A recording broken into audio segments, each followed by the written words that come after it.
အားလုံးပဲမင်္ဂလာပါကျမတို့ရဲ့ဘဝဆိုတာအပြောင်းလဲတွေရဲ့အစုအဝေးတစ်ခုပါမနေ့ကကိုဖြစ်ခဲ့တဲ့ပုံစံဒီနေ့ကိုနေသားကြနေတဲ့အခြေအနေမနှက်ဖြန်အတွက်ကိုကြင့်ယူနေရတဲ့အရာတွေဒါတွေအားလုံးဟာမတူညီတဲ့အချိန်ကာလတွေကိုကိုစားပြုပါတယ်အင်္ဂလိပ်စာမှာလည်းဒီလိုဘဝရဲ့အပြောင်းလဲအဆင့်ဆင့်ကိုဖော်ပြဖို့ used to ပုံစံ၃မျိုးရှိနေပါတယ်ဒီနေ့မှာတော့ဒီအသုံးနှုန်းတွေကဘဝရဲ့ဘလို့ mood မျိုးတွေကိုကိုစားပြုတယ်လဲဆိုတာကျွန်မနဲ့အတူတူလေ့လာကြည့်ကြရအောင်ပါ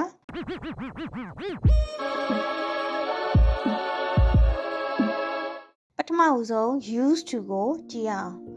ဒါဟာအတိတ်ကပုံပြင်ဟောင်းတွေကိုပြောပြတဲ့နေရာမှာသုံးပါတယ်အဓိကကီးကတော့အရင်ကခဏမကြာဖြစ်ခဲ့ပေမဲ့အခုတော့မဟုတ်တော့ဘူးဖြစ်မနေတော့ဘူးဆိုတဲ့အငွေ့အသက်မျိုးဖြစ်ပါတယ်ဥပမာကိုအမြဲဝေဖန်တတ်တဲ့သူတယောက်ပေါ့နော်အဲ့ဒီသူကိုတုံ့ပြန်ထားတဲ့ဝါကြတစ်ကြောင်းလေ့လာကြည့်ကြပါမယ်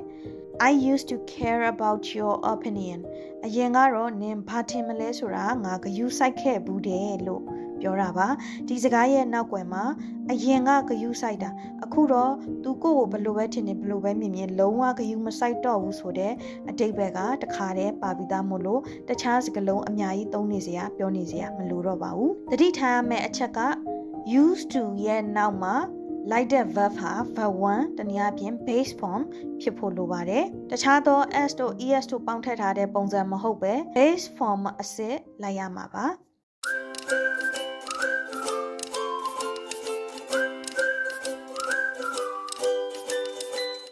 ဒုတိယတစ်ခုကတော့ be used to ပါ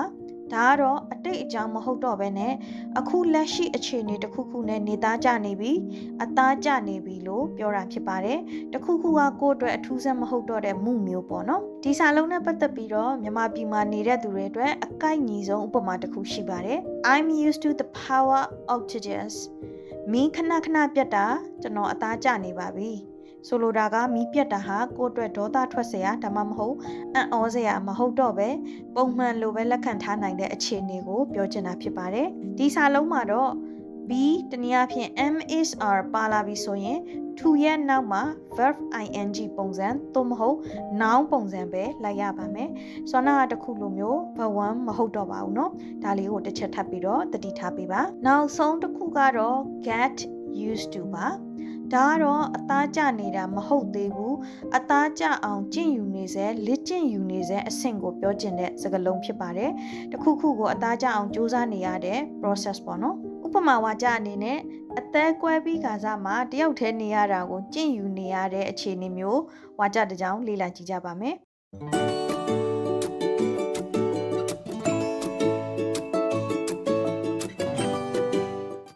I'm getting used to not texting you every night ညတိုင်းနင့်စီကိုစာမပို့ပဲနေနိုင်အောင်ငါလေ့ကျင့်နေရတော့ပဲအသားတော့မကြသေးဘူးအသားကျသွားဖို့အတွက်လေ့ကျင့်နေရတော့ပဲဆိုတဲ့အခြေအနေကိုပြောချင်တဲ့ဝါကြမို့လို့ get used to ဆိုတဲ့စကားလုံးကိုသုံးထားတာဖြစ်ပါတယ်ဒါကချက်ချင်းကြီးနေသားကျသွားတာမဟုတ်ဘူးတဖြည်းဖြည်းချင်းနာကျင်မှုတွေကြားကနေကျင့်ယူနေရတာကိုပြောချင်တာပါဒီနေရာမှာ get ဆိုတာကပြောင်းလဲခြင်းကိုကိုစားပြုတာဖြစ်လို့အခက်ခဲကြားကနေဆောနာပြောသွားသလိုနာကျင်မှုတွေကြားကနေစူးစမ်းနေရတယ်ဆိုတဲ့ခံစားချက်ကိုပို့ပေးနိုင်တဲ့စကားလုံးတစ်ခုဖြစ်ပါတယ်။ကဲအခုဆိုရင်အခြေခံသဘောတရားတွေကိုအသေးစိတ်သိသွားပြီဆိုတော့ဒီပုံလေးထဲမှာပါတဲ့ဥပမာ၃ခုနဲ့နောက်ဆုံးတစ်ခေါက်ထပ်ပြီးနှိုင်းယှဉ်ကြည့်အောင်။စကားလုံးကတော့တစ်ခုတည်းပါပဲ။အဲ့ဒါက smoke လို့ခေါ်တဲ့ဆေးလိပ်တောက်ခြင်းပါ။ပထမဦးဆုံး I used to smoke လို့အခုကြည့်နေတဲ့သူကပြောလိုက်ရင်ဒါဟာအရင်တုန်းကတော့ဆေးလိပ်တောက်ခဲ့ဘူးတဲ့ဒါပေမဲ့အခုတော့လုံးဝမတောက်တော့ဘူးဆေးလိပ်ကိုဖျက်လိုက်ပြီဆိုတဲ့အဓိပ္ပာယ်မျိုးဖြစ်ပါတယ်ကိုယ့်ရဲ့အတိတ်ကအကျင့်ဟောင်းတစ်ခုပြီးဆုံးသွားပြီဆိုတာကိုပြတ်သားပြောလိုက်တာဖြစ်ပါတယ်ဒုတိယတစ်ခုက I'm used to smoking ဒါကတော့ဆေးလိပ်တောက်တာဟာကိုယ့်အတွက်အထူးဆန်းမဟုတ်တော့ဘဲနဲ့နေသားကျနေပြီလို့ပြောတာပါဥပမာကိုကဆေးလိပ်တောက်တတ်တဲ့သူဖြစ်နေလို့ဒါကကိုယ့်အတွက်ပုံမှန်ကိစ္စတစ်ခုဖြစ်နေတာမျိုးပေါ့ဒီနေရာမှာ to ရဲ့နောက်ကလိုက်နေတဲ့ verb ing ပုံစံကိုတတိထားမိလိမ့်မယ်လို့ထင်ပါတယ် smoke မဟုတ်ဘဲနဲ့ smoking ဖြစ်ပါတယ်အားကြောင့်လဲဆိုတော့ခြေနေတစ်ခုနဲ့နေသားကျနေပြီးသားရိုးနေပြီးသားအနေအထားကိုပြောချင်တာမို့လို့ပါနောက်ဆုံးတစ်ခုကတော့ I am getting used to smoking ဒါကတော့အခုမှဆေးလိပ်ကိုစပြီးတောက်ကြည့်နေတာဒါမှမဟုတ်ဆေးလိပ်ငွေတွေကြားမှာနေရတာကိုအသားကျအောင်ကျင့်ယူနေရတုံးပဲလို့ပြောတာပါအခုမှဖြစ်ပေါ်နေတဲ့ပြောင်းလဲမှုအဆင့်ကိုဖော်ပြတာဖြစ်ပါတယ်အဲ့တော့စကလုံးတစ်ခုတည်းဖြစ်ပေမဲ့ရှေ့ကသုံးနှုံးသွားတဲ့အသုံးနှုံးတွေကိုပြောင်းလဲရုံနဲ့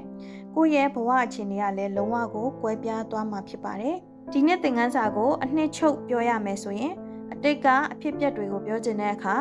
used to plus base verb ကိုသုံးမယ်အခြေအနေတစ်ခုခုနဲ့အသားကျနေပြီလို့ပြောချင်တဲ့အခါ be used to plus verb ing ကိုသုံးမယ်အခြေအနေတစ်ခုခုကိုကျင့်ယူနေစေအသားကျအောင်စူးစမ်းနေစေဆိုတဲ့အခြေအနေကိုပြောချင်တဲ့အခါမှာတော့ get used to plus verb ing ကိုသုံးရပါမယ်ကဲ